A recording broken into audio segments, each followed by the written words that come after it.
Nazdar, dámy a páni, vítame vás na Vianočných trhoch v krásnom meste Košice.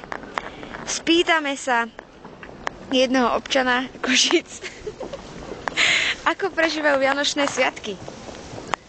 Dobrý deň!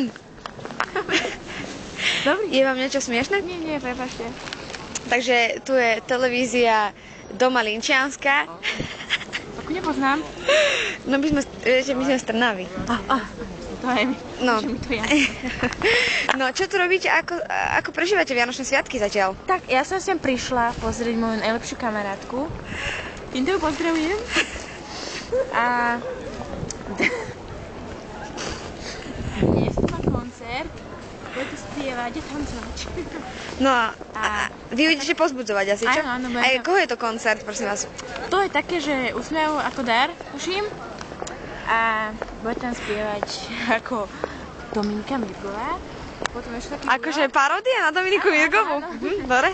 Najprv tam bude paródia a potom tam bude akože naozaj, tam príde, že prekvapko. Ha? No a ja tam budem výskať, úplne tam budem píšťať úplne najviac. Tak sa na to strašne teším, utekám teraz domov z nákupov. Aha, vy budete akože tancovať? Áno, utekám domov, aby som to rýchlo stihla za hodinu. Aha. Tak sa ponáhľam a tak.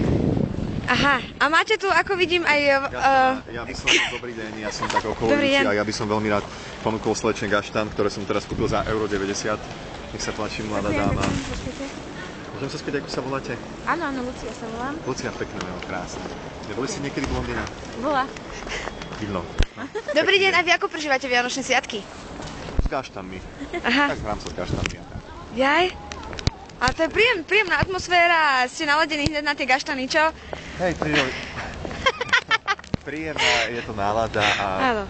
som rád, že Vianoce sú tu opäť, že každý rok tak prídu nečakane, prekvapia človeka. Človek musí nakupovať darčeky a potom počúvam CD-čko Dominiky Mirgovej vždycky, taká pesnička vianočná je tam jedna. Zabudol som už, jak to ide a práve preto som rád, že sú Vianoce, aby som si to pripomenul. Aha, jasné. A čo tu robíte v Košiciach? Na gaštani som bol. Aha, iba na gaštanoch. Aha.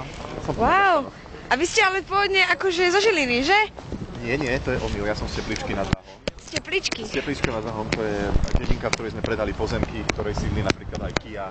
Aha. Poznáte, a nejaké hovado nám tam podpalilo Žofiu Bosniakovú, to sme tiež. Aha. Takže takýto pekný výletík ste si spravili. A došli ste spoločne, alebo len takto ste sa spoznali na ulici, alebo... Ja som celkovo človek, ktorý sa rád na ulici spontánne zoznamuje, čiže my sme sa tak zoznámili a teraz ideme do divadla spolu. Aha. Dovidenia. Dobre, dovidenia, ďakujem vám pekne.